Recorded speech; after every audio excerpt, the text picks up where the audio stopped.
6 milliards de dollars. 7 minutes. Et tout s'est volatilisé, englouti sous la montagne, comme si la Terre avait effacé la moindre trace d'une opération que personne n'aurait jamais dû découvrir. Le 11 décembre 2025, dans le froid tranchant des Carpates, un convoi transportant les tout derniers systèmes Patriot américains vers l'Ukraine est anéanti d'un seul coup. En moins de 10 minutes, l'espoir de rééquilibrer la guerre s'évapore, ne laissant qu'un champ de débris et une onde de choc de questions sans réponse. Aucune image n'a filtré. La mission était ultra secrète, l'itinéraire soigneusement choisi, le timing parfait. Pourtant, pour ceux qui observaient, rien n'a échappé. Une frappe d'une précision terrifiante, un tir invisible, et l'investissement colossal, 6 milliards de dollars, réduit à néant au cœur de l'Europe. Ce n'était pas seulement la perte de matériel, c'était l'effondrement d'une promesse, celle de la sécurité, de la technologie et de la supériorité militaire occidentale. Les patriotes devaient reprotéger les villes ukrainiennes, contrecarrer la domination russe dans les airs, redonner espoir à tout un peuple. Mais en moins de 10 minutes, tout s'écroule. Ce fiasco ne révèle pas qu'une faille. Il expose au grand jour la vulnérabilité logistique occidentale, la fragilité de ses secrets. Comment une cargaison aussi précieuse opérant dans l'ombre a-t-elle pu être repérée, ciblée puis détruite si vite? Où la faille s'est-elle glissée? Ce désastre ne remet pas seulement en cause la capacité occidentale à protéger ses armes ou ses alliés. Il sape la confiance placée dans des milliards d'investissements militaires et dans la capacité à tenir parole face à un adversaire qui maîtrise la guerre de l'information et des nouvelles technologies. En quelques minutes, la ligne de front invisible a basculé. L'arrière, jugé inatteignable, devient fragile. Et partout un doute s'insinue. La supériorité occidentale n'est-elle qu'un mirage, fragile devant l'ingéniosité de l'ennemi? Pour comprendre comment un tel échec a pu survenir, il faut remonter le fil, revenir aux semaines qui ont précédé cette nuit fatale et pénétrer au cœur même d'une guerre où chaque erreur se paie au prix fort. Avant l'explosion, tout semblait sous contrôle. Pourtant, les premiers indices d'une faille apparaissent de très tôt, bien avant que le convoi ne quitte la base. Avant la nuit décisive, le front ukrainien est déjà un baril de poudre prêt à exploser. Mais tout s'accélère lorsque l'aviation russe entre pleinement dans la danse. À la charnière de novembre et décembre de l'an 2025, Moscou franchit une étape. Les frappes aériennes se multipliant, changent de visage. Désormais, des bombes guidées, massives, frappent l'Ukraine nuit et jour. Chaque raid est plus audacieux, plus précis, plus dévastateur que le précédent. La cible prioritaire ne se limite plus aux infrastructures militaires. Les centrales thermiques, les barrages hydroélectriques sont pilonnés sans répit. En moins de 3 semaines, plusieurs sites majeurs sont détruits ou gravement endommagés. Odessa, Kiev, Lviv et d'autres grandes villes basculent dans l'obscurité, parfois plus de 15 heures d'affilée. Le chauffage central s'arrête net. L'hiver s'installe, la crise humanitaire enfle rapidement. La population, déjà éprouvée par des mois de guerre, doit survivre sans électricité, sans eau chaude, parfois sans abri chauffé. Les plus fragiles, enfants, personnes âgées, malades, paient un prix terrible. Partout, un mot d'ordre s'impose, tenir coûte que coûte malgré la nuit et le froid. Mais le moral des soldats ukrainiens vacille aussi. Les positions de fortune sont pulvérisées par des bombes pesant plusieurs centaines de kilos. Les abris de béton s'effondrent, les tranchées deviennent des pièges mortels. À chaque survol d'avions russes, la peur s'installe. Comment résister à une puissance que rien ne semble pouvoir freiner? Le plus tragique, presque aucune défense anti-aérienne n'existe sur le front. Les rares systèmes restants protègent uniquement les grandes villes et les sites stratégiques à l'arrière. Sur la ligne de contact, les soldats soldés sont abandonnés, incapables d'intercepter les avions qui frappent de trop haut, hors de portée de tout ce que l'Ukraine possède. Face à ce déséquilibre criant, un débat crucial s'impose dans les états-majors. Faut-il avancer les systèmes Patriot américains, réputés les plus efficaces, au plus près du front? L'idée prend forme, progresse, devient la dernière carte pour stopper l'aviation russe et éviter l'effondrement. C'est un choix lourd de conséquences. Car si la Russie garde sa domination aérienne sans opposition, ce n'est pas seulement le front qui risque de céder, mais toute la défense ukrainienne. Derrière chaque attaque non contrée, ce sont des milliers de civils et de soldats qui deviennent des victimes invisibles d'une guerre à sens unique.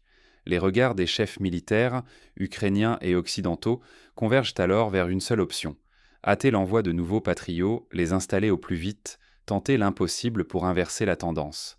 Mais cette opération, censée changer le cours de la bataille, va se heurter à des obstacles insoupçonnés. Tout commence la nuit où les premiers convois patriotes franchissent la frontière. À cet instant, chaque minute compte, et chaque décision peut tout faire basculer. Une opération à 1 milliard de dollars la minute, menée à travers l'Europe dans une ombre plus épaisse que la nuit, mais jamais totalement invisible. L'envoi de 10 systèmes Patriot supplémentaires n'est pas qu'une démonstration de force. C'est une décision arrachée de haute lutte après des semaines de négociations, une promesse faite dans le secret aux alliés de Kiev. 10 systèmes, un pactole dépassant la valeur d'un porte-avions de dernière génération, doivent traverser le continent sans que Moscou n'en perçoive le moindre écho. Le plan est réglé au millimètre. Les patriotes atterrissent cul de nuit sur une base allemande ultra sécurisée. Dès l'aube, ils prennent la route à bord de convois discrets, bardés de protection. Chaque tronçon, chaque détour est calculé pour brouiller les pistes, échapper à l'œil des satellites et à la sagacité des espions. La mission, franchir la Pologne, puis atteindre l'Ukraine en passant par les Carpates. Là, un vieux tunnel ferroviaire soviétique, oublié de tous et creusé à même la montagne, attend son heure. Jadis conçu pour abriter des trains de munitions nucléaires, ce tunnel semblait, sur le papier, indestructible. Il doit servir d'abri temporaire, le temps de préparer le dernier saut vers la ligne de front. Mais à l'ère du tout numérique, rien n'est vraiment à l'abri.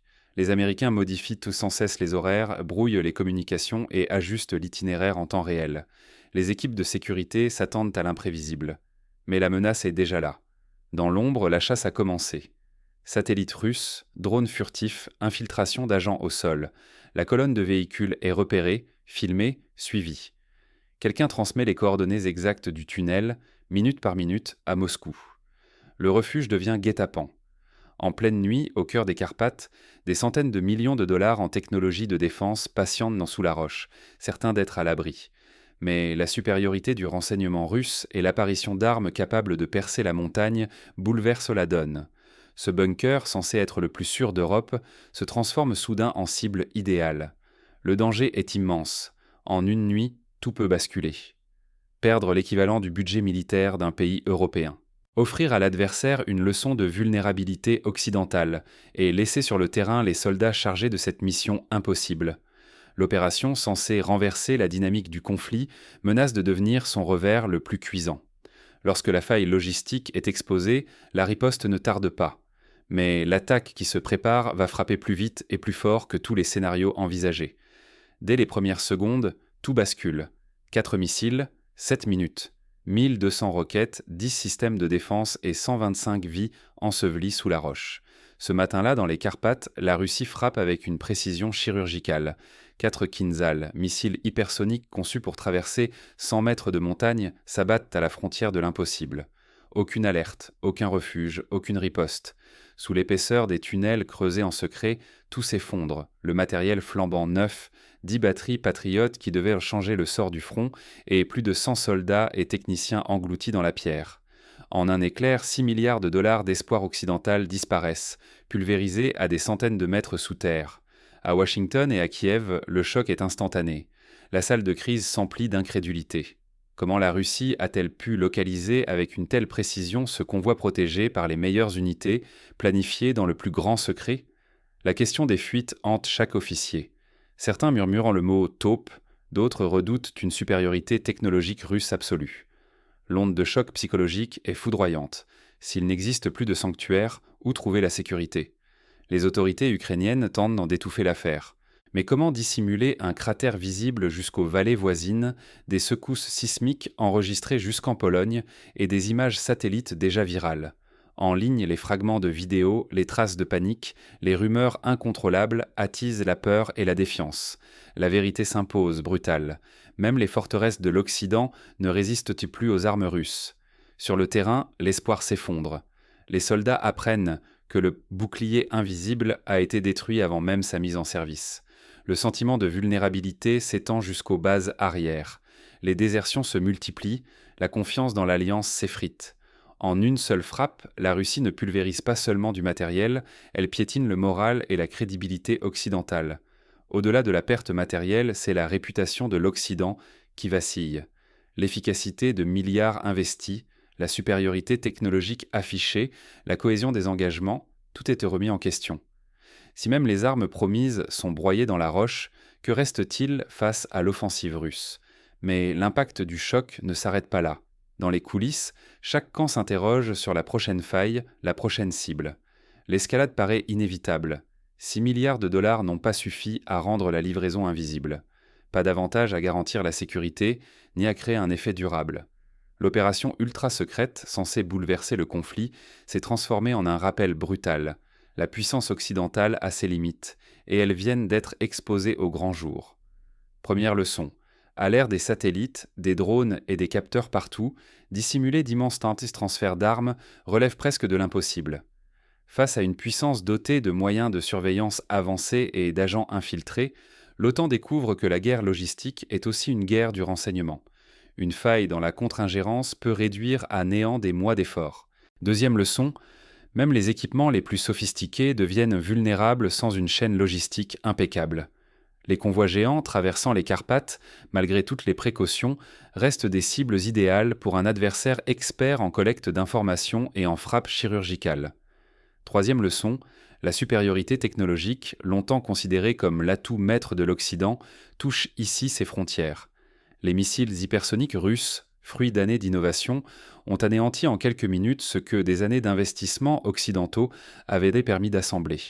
Le choc est d'autant plus violent que la guerre moderne ne se gagne plus seulement sur la puissance affichée, mais sur l'agilité tactique et la capacité à anticiper psychologiquement l'ennemi. Conséquence immédiate, des pertes matérielles vertigineuses, évaluées à plus de 6 milliards de dollars, et une onde de choc jusque dans les budgets des capitales occidentales.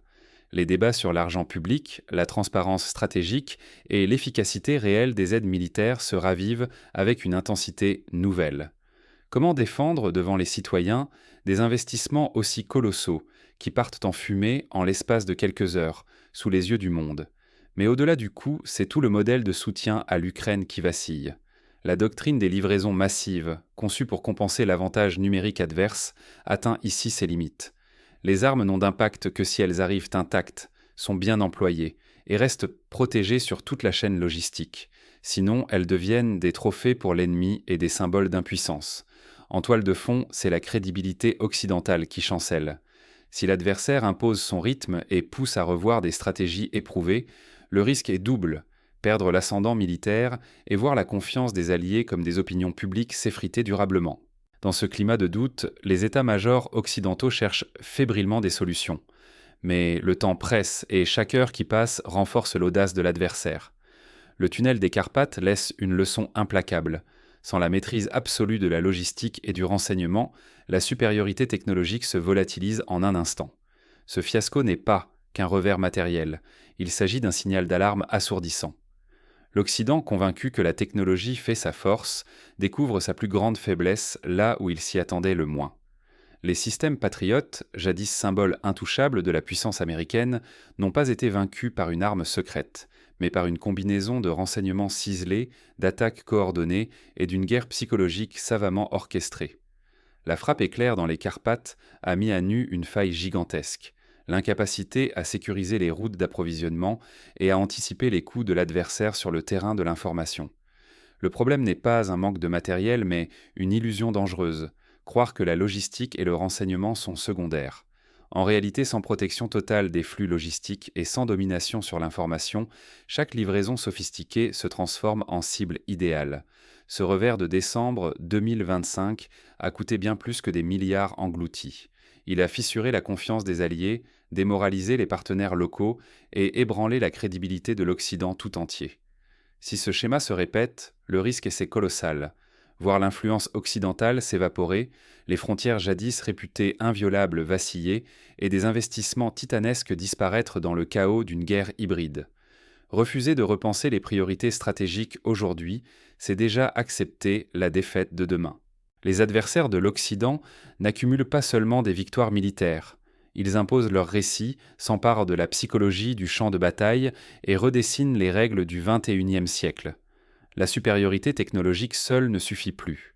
Seuls ceux qui maîtrisent la logistique, le renseignement et la guerre de l'information pourront inverser le cours du conflit. C'est à ce prix que les milliards investis retrouveront leur sens et que la sécurité collective pourra renaître. Car au fond, la vraie bataille ne se joue pas uniquement avec des missiles dernier cri, mais dans la capacité à protéger chaque étape de leur parcours et à garder l'initiative dans la guerre des esprits. Mais pour mesurer l'ampleur de ce désastre, il faut se tourner vers l'histoire et examiner d'autres exemples où le facteur logistique a fait basculer le destin des nations. Prenons la Seconde Guerre mondiale. Lors de l'opération Barbarossa en 1941, l'avancée rapide des troupes allemandes en Union soviétique s'est enlisée non pas en raison d'un défaut de bravoure ou de puissance de feu, mais par l'incapacité à maintenir des lignes d'approvisionnement sécurisées sur des milliers de kilomètres. Les convois de carburant et de munitions étaient constamment la cible de partisans, de frappes aériennes et de sabotage. À chaque embuscade ou convoi perdu, l'offensive ralentissait, jusqu'à s'arrêter dans la boue et le gel de l'hiver russe. La leçon était alors limpide. Sans une logistique solide, même la plus puissante des armées devient vulnérable. Un autre exemple marquant est la guerre du Vietnam. Les États-Unis, forts de leur suprématie aérienne et technologique, pensaient d'un pouvoir écraser le Viet Cong par la force. Pourtant, les réseaux de tunnels vietnamiens, la capacité d'infiltration et la guerre de harcèlement logistique ont permis à un adversaire bien moins équipé de tenir tête à une superpuissance. Les routes d'approvisionnement, telles que la piste Ho Chi Minh, se sont révélées être les artères vitales du conflit, et les efforts américains pour les couper se sont heurtés à l'ingéniosité et à la résilience vietnamienne. Dans le cas de l'Ukraine, la situation présente des parallèles frappants.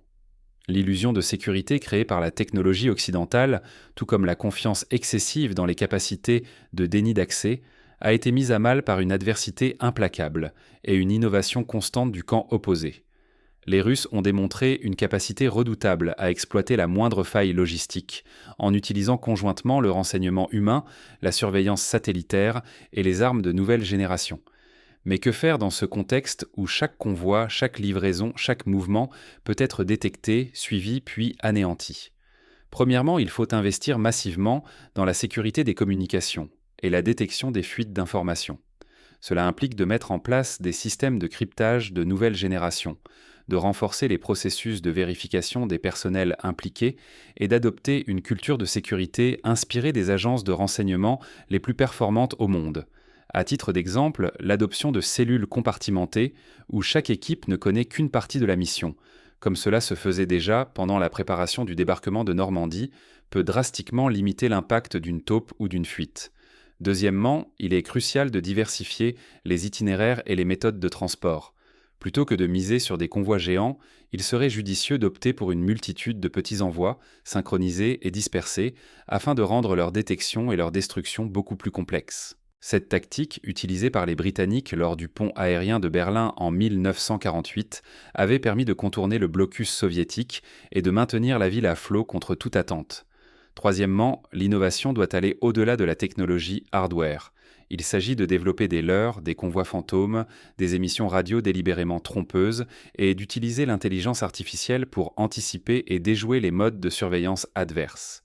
Les Israéliens, lors de la guerre du Kippour en 1973, avaient utilisé de faux mouvements de chars pour tromper leurs adversaires et gagner un temps précieux. Quatrièmement, il est impératif d'améliorer la coopération avec les populations locales qui peuvent nous servir de vigie et d'alerteurs sur la présence d'agents infiltrés ou de mouvements suspects. L'utilisation des réseaux sociaux et des applications sécurisées pour recevoir des signalements en temps réel peut être un atout décisif. En Afghanistan, les meilleures unités spéciales passaient par les chefs de village pour sécuriser leurs arrières et prévenir les embuscades, une méthode transposable à la guerre moderne.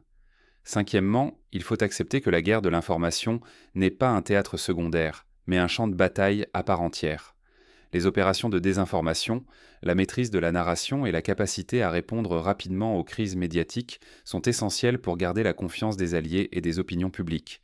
Après la débâcle de Dien Bien Phu en 1954, la France avait perdu non seulement une bataille, mais aussi la guerre des esprits, précipitant la fin de son empire en Indochine. Dans la situation actuelle, l'Occident doit donc revoir ses doctrines. Les milliards investis dans la technologie ne remplaceront jamais l'anticipation, la flexibilité et l'humble reconnaissance de ses propres faiblesses. Il ne s'agit pas seulement d'acheter des systèmes plus coûteux, mais de bâtir une architecture de sécurité et de soutien logistique qui s'adapte en temps réel, qui apprend de chaque échec et qui place la résilience au cœur de la stratégie. Concrètement, cela veut dire qu'à chaque nouveau transfert d'armes, un audit complet des risques doit être mené. Quelles sont les sources potentielles de fuite? Quels sont les points de vulnérabilité du trajet? Comment réagir en cas de détection par l'ennemi? Des simulations de crise impliquant tous les acteurs de la chaîne, du chauffeur au chef d'état-major, doivent devenir la norme à l'image des exercices Red Team menés par les multinationales pour tester leur propre défense informatique. Enfin, il faut se préparer à la possibilité d'un nouvel échec. L'histoire militaire regorge de revers suivis de redressements spectaculaires pour ceux qui ont su apprendre et s'adapter. Après la destruction de Pearl Harbor en 1941, les Américains avaient réorganisé leur flotte, repensé leurs tactiques et fini par remporter la bataille du Pacifique. C'est dans la capacité à tirer les leçons du désastre que réside le véritable espoir. La perte des Patriots dans les Carpates n'est donc pas une fatalité, mais un appel à l'action. C'est le signal qu'il faut changer de paradigme, investir autant dans l'intelligence humaine, la formation, la flexibilité et l'innovation méthodologique que dans les matériels de pointe. Seule une approche globale, combinant technologie, logistique, sécurité des communications et psychologie opérationnelle, permettra de transformer l'humiliation en un nouveau départ. C'est aussi dans la coopération internationale que se trouve une part de la solution. Rapprocher les centres de commandement, partager en temps réel les informations stratégiques, mutualiser les ressources de renseignement et apprendre des expériences de chaque allié, voilà des pistes concrètes pour renforcer la résistance face à l'ingéniosité adverse. En somme, la tragédie des Carpates n'est pas la fin du récit, mais le début d'un nouveau chapitre. Un chapitre où la vigilance, l'apprentissage et la solidarité seront les clés pour rendre à la promesse occidentale son sens et sa force. Car, au final, ce ne sont pas les milliards engloutis sous la montagne qui détermineront l'issue du conflit, mais la capacité à se relever, à s'adapter et à ne jamais sous-estimer l'adversaire sur tous les plans. L'histoire retiendra peut-être ce 11 décembre 2025 comme le jour où l'Occident a pris conscience de ses failles. Mais elle retiendra aussi, espérons-le, la volonté de les combler et de bâtir, sur les ruines d'un tunnel éventré, une architecture de défense et de confiance capable de résister aux tempêtes du XXIe siècle. Parce que chaque crise porte en elle la graine de la Renaissance, et que la vraie victoire appartient à ceux qui savent transformer l'échec en leçon et le doute en action.